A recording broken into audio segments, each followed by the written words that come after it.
43절에서부터 10장 8절까지 말씀입니다. 사도행전 9장 43절에서부터 10장 8절까지 말씀, 우리 지지난주에 우리 함께 나눴던 말씀인데요. 이 말씀을 좀 더 나누도록 하겠습니다. 사도행전 9장 43절에서부터 10장 8절, 신약성경 203면입니다.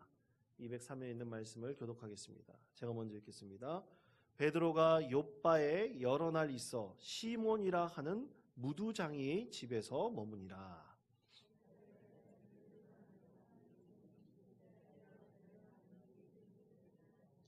그는 경건하여 온 지방과 더불어 하나님을 경외하며 백성을 많이 구제하고 하나님께 항상 기도하더니,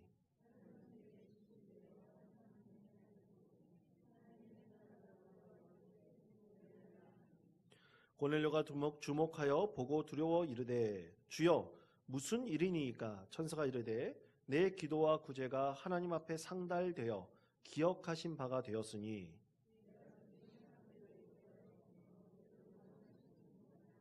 그는 무두장이 시몬의 집에 유숙하니 그 집은 해변에 있다 하더라.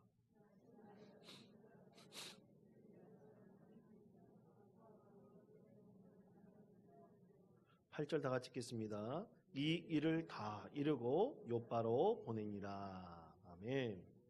여러분, 제가 하나 물어볼게요.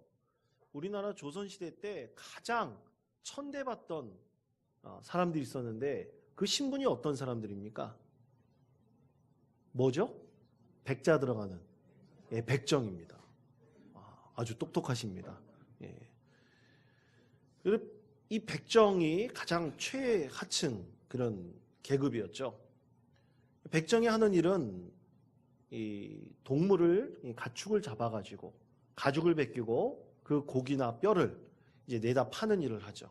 그래서 양반집이나 어떤 주막집에서 요청을 하면 그것을 직접 실어다 날라주고 그렇게 배달하는 일까지 다 했었습니다. 그런데 그 영화나 드라마를 보면 이 백정들이 얼마나 천대를 받았냐면, 그렇게 고기를 갖고 배달을 오잖아요. 그러면 이 집 안으로 못 들어가게 합니다. 영화나 아마 드라마 보시면 아실 겁니다. 왜냐하면 부정하다는 거예요.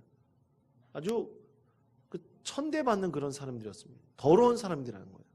왜냐하면 이 백정들이 이 가축을 죽이고 그리고 피를 만지잖아요. 생명을 끊는 일을 하지 않습니다.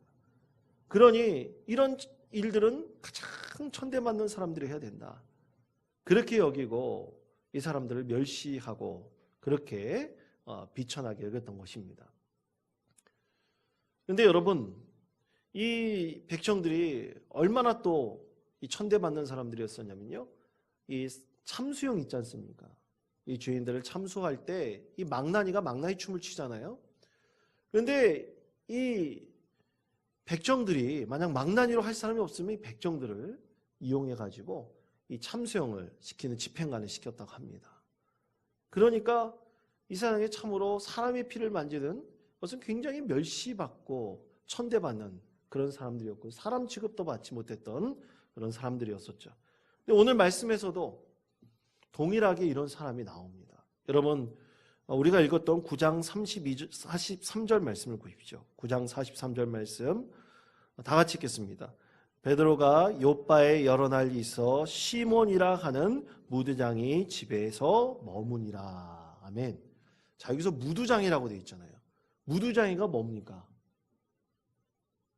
무두장이는 여러분, 우리나라에 옛날에 가죽신을 만드는 사람을 뭐라 그랬죠? 가파치라 그랬죠. 장로님 아주 훌륭하십니다. 가파치라 그랬습니다. 근데 여러분, 가파치예요. 가파치가 아닙니다. 가파치는 뭐예요? 가죽 그 제품 만드는 회사 이름이고 갓바치예요. 이 가파치들이 신을 만들었는데, 이 성경에서도 보면 이 무두장이가 가죽을 다루는 사람들이에요. 근데 이 가죽을 다루는 사람들은 필연적으로 무엇을 해야 됩니까? 생명을 죽여야 되는 거예요. 소의 가죽을 벗겨내서 그것을 무두질을 해가지고 가죽 제품을 만들어야 되는 사람들입니다.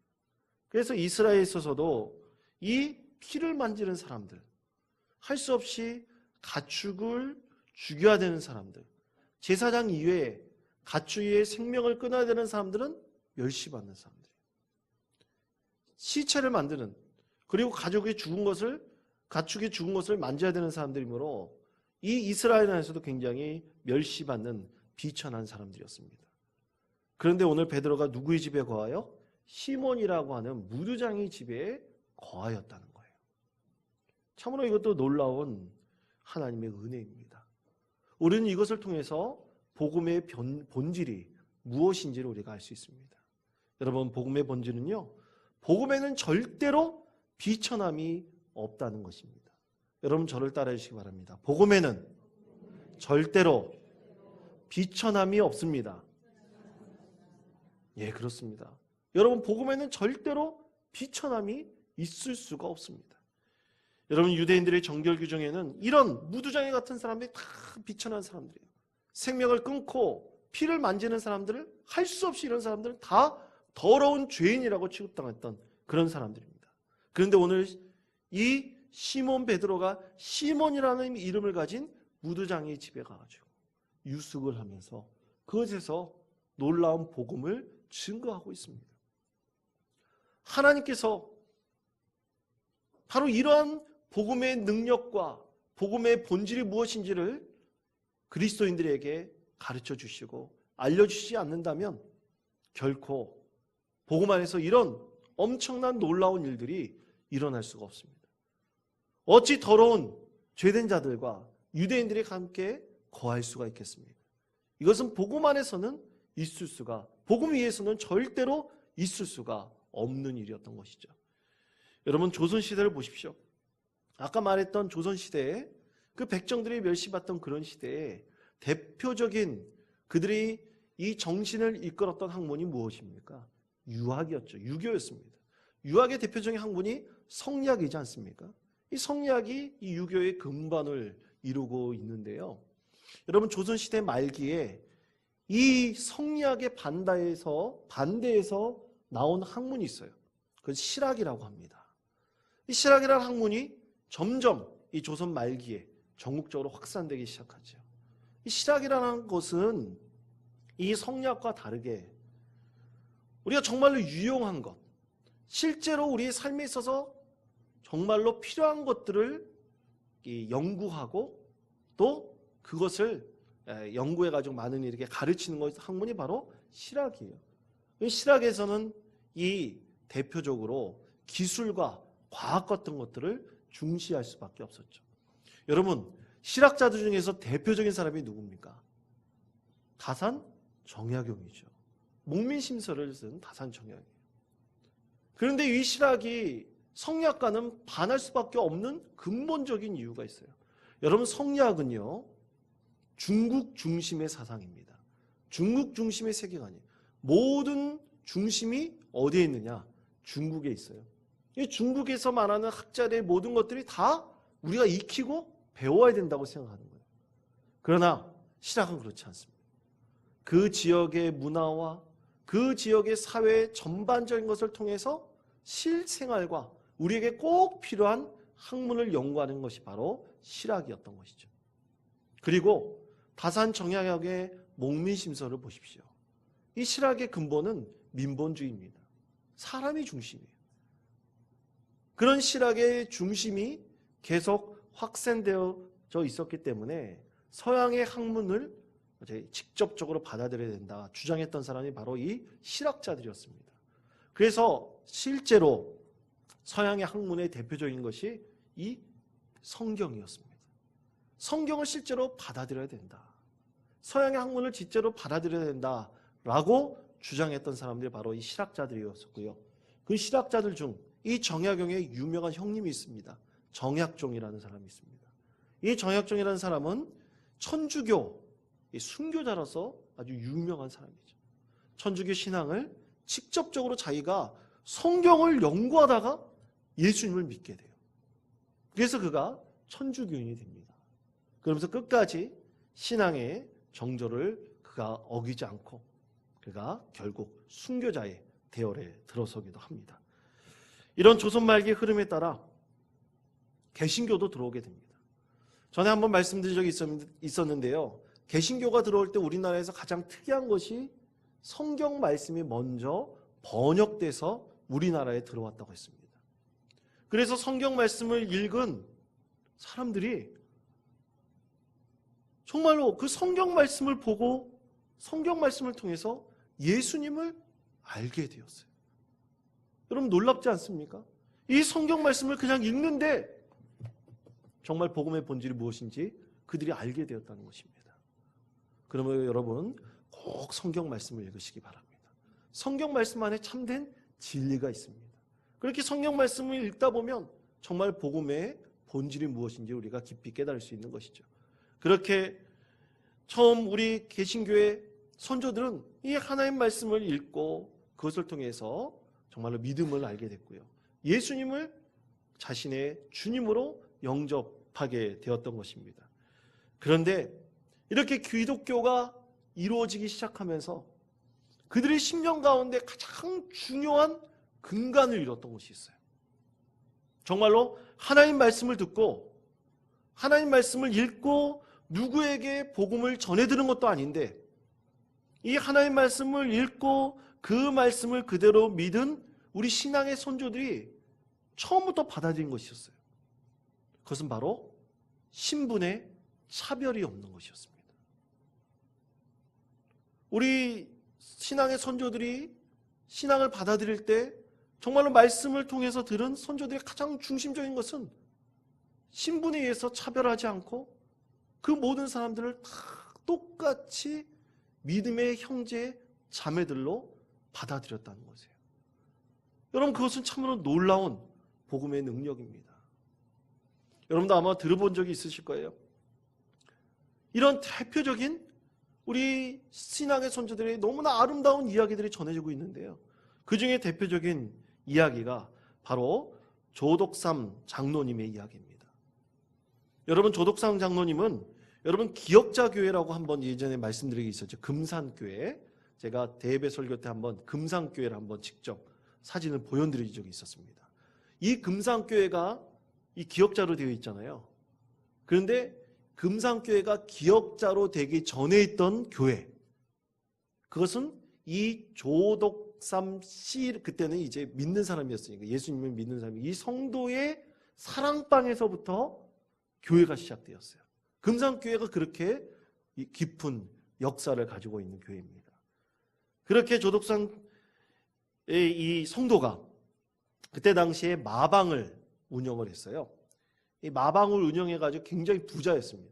자기 사랑방에서부터 이제 교회를 시작을 했는데 그때 마부로 일하던 노비가 있었습니다. 그 노비의 이름이 이자익이었어요. 이 조덕삼 성도가 예수님을 믿고 그리고 예수님을 섬기기 시작하면서 이 이자익도 예수 믿는 사람이 되었어요. 그래서 한 교회의 성도가 되었습니다. 그래서 집사 직분도 받게 되었어요. 그런데 이 세월이 지나 이 교회가 목회자도 세우고 이 선교사가 그때는 이제 모든 것을 주관했었습니다. 이 선교사가 이제 그 교회의 담임 목사가 된 거죠. 그래서 이제 교회의 조직을 갖춰 나가는데 장로를 세워야 되지 않습니까? 이 장로 투표를 한 거예요. 그런데 문제는 이 장로 투표를 했는데 두 사람의 후보가 올라갔어요. 조덕삼 집사하고 이자익 집사가 올라갔는데 누가 됐을까요? 이자익 집사가 됐습니다. 딱 되자마자 투표 결과를 까자마자 펼치자마자 교회가 싸늘해졌어요. 아니 주인인 이 조덕삼 집사가 장로가 되지 않고 그의 노비였던 이 이자익 집사가 장로가 되었다니 이런 일이 있을 수 있을까? 순간 싸늘해졌고 교회 분위기가 완전히 가라앉았습니다. 그때 참 이 조덕삼 집사님, 이제 나중에 장로님이 되시는데요. 이 조덕삼 집사님이 얼마나 훌륭했던지 이렇게 말했다고 합니다. 우리 교회가 참으로 훌륭한 일을 해냈습니다. 저희 집에서 일하는 이자익 집사는 저보다 신앙의 열의가 대단합니다. 참으로 뽑아주셔서 감사합니다. 이렇게 격려를 하였다고 하는 것입니다. 참으로 놀라운 은혜인 것이죠. 그리고 나중에 이 조덕삼 집사도 장로가 되었고 이자익 장로는 또 이 조덕삼 장로님의 후원을 받아서 평양신학교에 들어가요. 그래서 목사 안수를 받고 더 놀라운 것이 이 조덕삼 장로님이 성도들과 힘을 모아가지고 이 이자익 목사님을 자기네 교회 담임 목사님으로 청빙을 합니다. 참으로 놀라운 은혜이죠.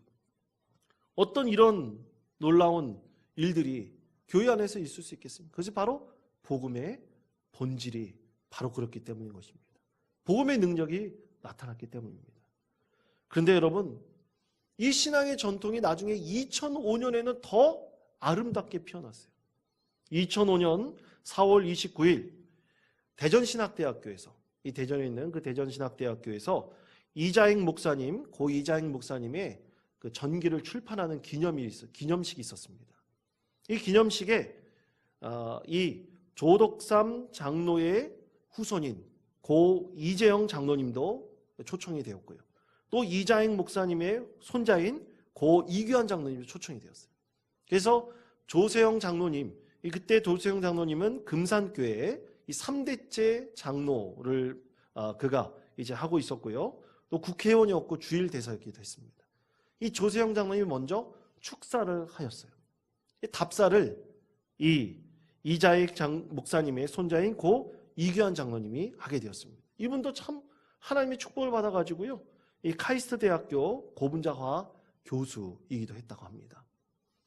이 축사를 하고 답사를 하는데 이 인사말에서 이 이규환 장로님이 이렇게 답사를 했다고 합니다.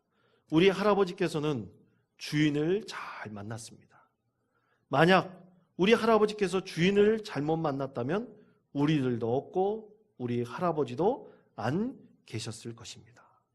이렇게 답사를 했다고 합니다. 사랑하는 성도 여러분, 얼마나 아름답고 은혜로운 화답입니까?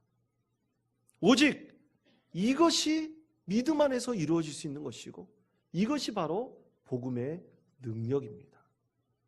여러분, 복음에는 어떤 비천함도 있지 않습니다.